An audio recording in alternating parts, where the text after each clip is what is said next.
Foundation. আজকে আমি যে টপিকটা নিয়ে আলোচনা করব তা হচ্ছে discuss Addison as a social satirist.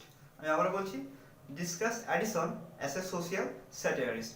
আচ্ছা, এই প্রশ্নটা আলোচনা করার পূর্বে তোমাকে সর্বপ্রথম যে বিষয়টার দিকে খুবই গুরুত্ব দিতে হবে তা হচ্ছে satire.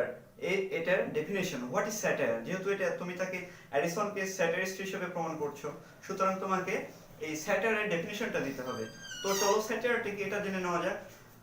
So satire is a literary device in which the author show the existing vices and faults of a particular society. আসলে একটা সমাজে যে বিভিন্ন ধরনের দোষ ত্রুটি ভুল এগুলো কিন্তু স্টাবলিশড হয়ে যায় এক সময়, আর এই স্টাবলিশড ভুল ত্রুটিগুলোকে সংশোধনের জন্য এই রাইটার এই বিষয়কে তুলে ধরেন যে এর ভিতরে অবশ্যই মডিফিকেশন আনা দরকার। সো এটা হচ্ছে স্যাটায়ার। এরপরে চলো যে অথারের লাইফ ডিউরেশনটা, পরবর্তী লাইনগুলোর মধ্যে এর দ্বিতীয় যে বিষয়টা সেটা হচ্ছে যে অথারের লাইফ ডিউরেশন।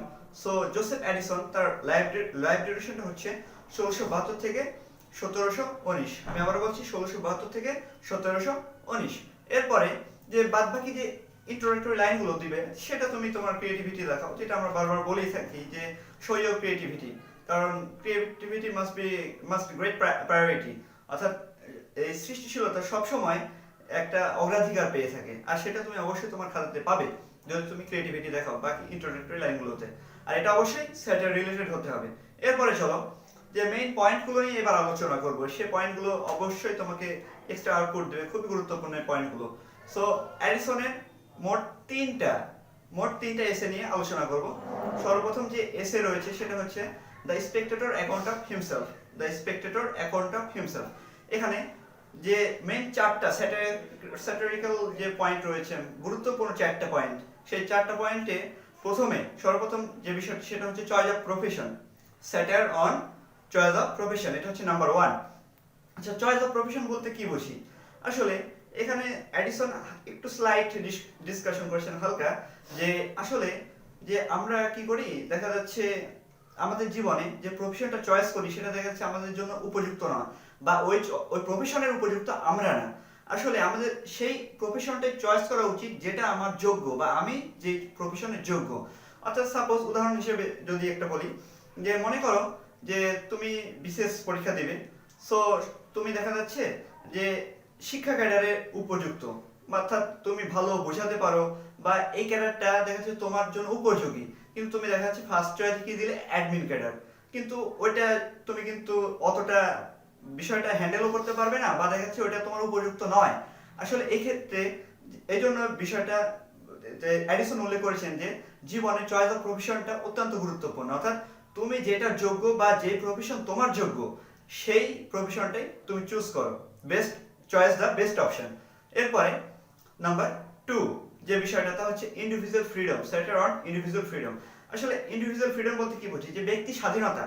আসলে ব্যক্তি স্বাধীনতা, যে এখানে বিষয়টা অ্যাডিসন এভাবে উল্লেখ করেছেন যে তুমি যেটা করতে চাও, যে প্রফেশন তুমি চয়েস করতে চাও, আসলে সেটা অন্য কারো দ্বারা হ্যাম্পার্ড, অর্থাৎ বাধাগ্রস্ত, বা যে অন্য কারো দ্বারা বাধাগ্রস্ত হওয়া আসলে উচিত নয়।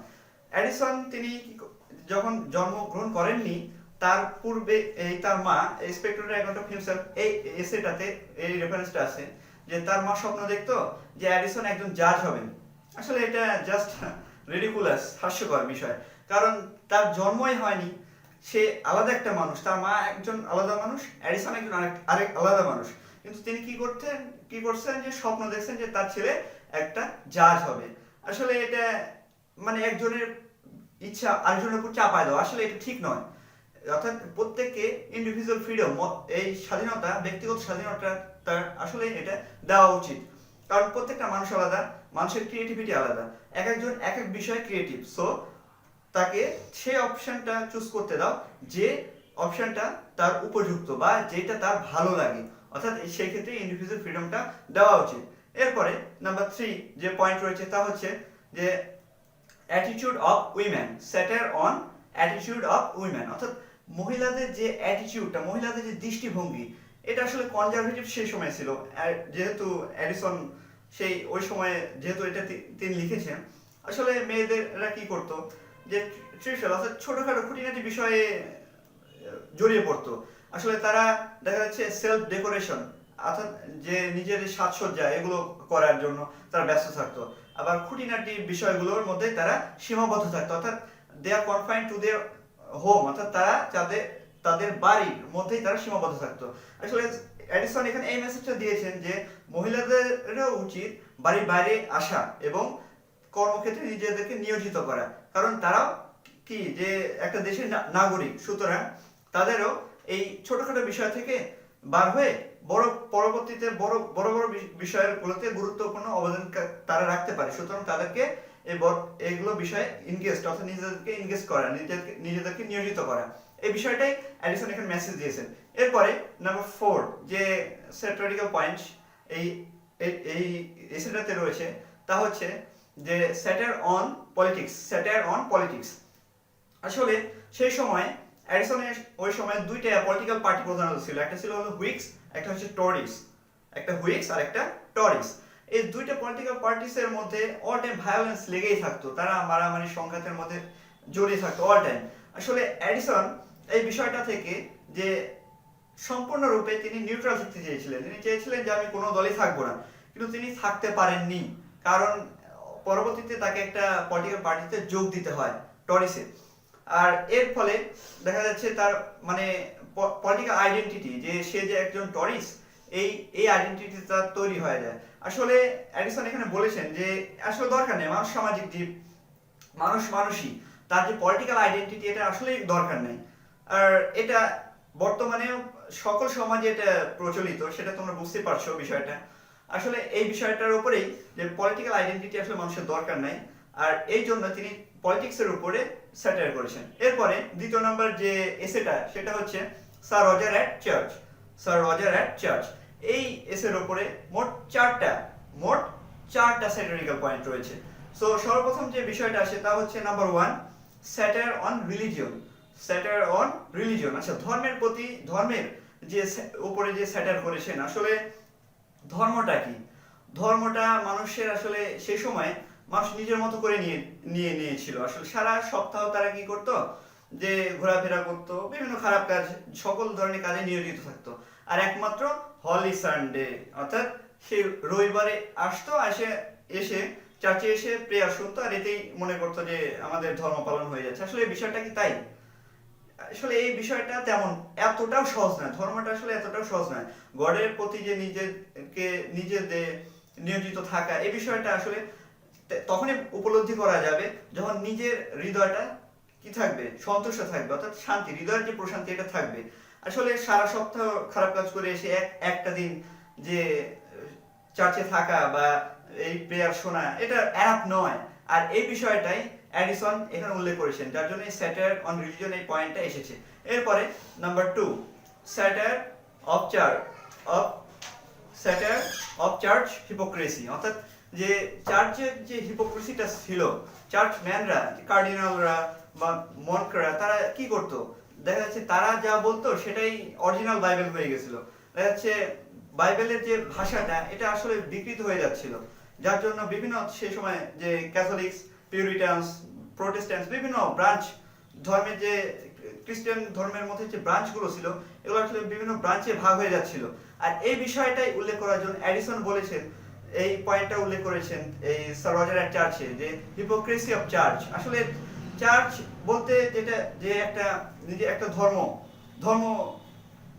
ধর্মীয় কেন্দ্র, যেটা উপাসনা কেন্দ্র, আর এটা ঠিক সেটাই হওয়া উচিত যেটা সেই ধর্ম গ্রন্থে রয়েছে, সেই অনুযায়ী চলা উচিত। এটা কোনো মনকের ইচ্ছা অনুযায়ী চলা অরিজিনাল উচিত নয়। তার মুখের ভাষায় যে বাইবেল হবে বা তিনি যা বলবেন সেটাই যে হবে, বা তিনি যে ঈশ্বর রূপে প্রমাণ করতেছেন নিজেকে, আসলে এটা অরিজিনাল ঠিক নয়।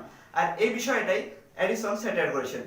সো এরপরে নাম্বার 3 যে পয়েন্টটা আসে তা হচ্ছে behaviour of Sir Roger, behaviour of Sir Roger. আসলে স্যার রজার বলতে এখানে এডিসন আপার ক্লাস পিপুলদের বিহেভিয়ারটাকে রিপ্রেজেন্ট করেছেন, যে আপার ক্লাস পিপুলরা আসলে কি করে, তারা দেখা যাচ্ছে তাদের প্রয়োজন অনুযায়ী সাধারণ মানুষকে ব্যবহার করে, তাদের মুখের ভাষা দ্বারা কোনো সময়, বা কোনো সময় দেখা যাচ্ছে অল্প একটু কাজ দ্বারা।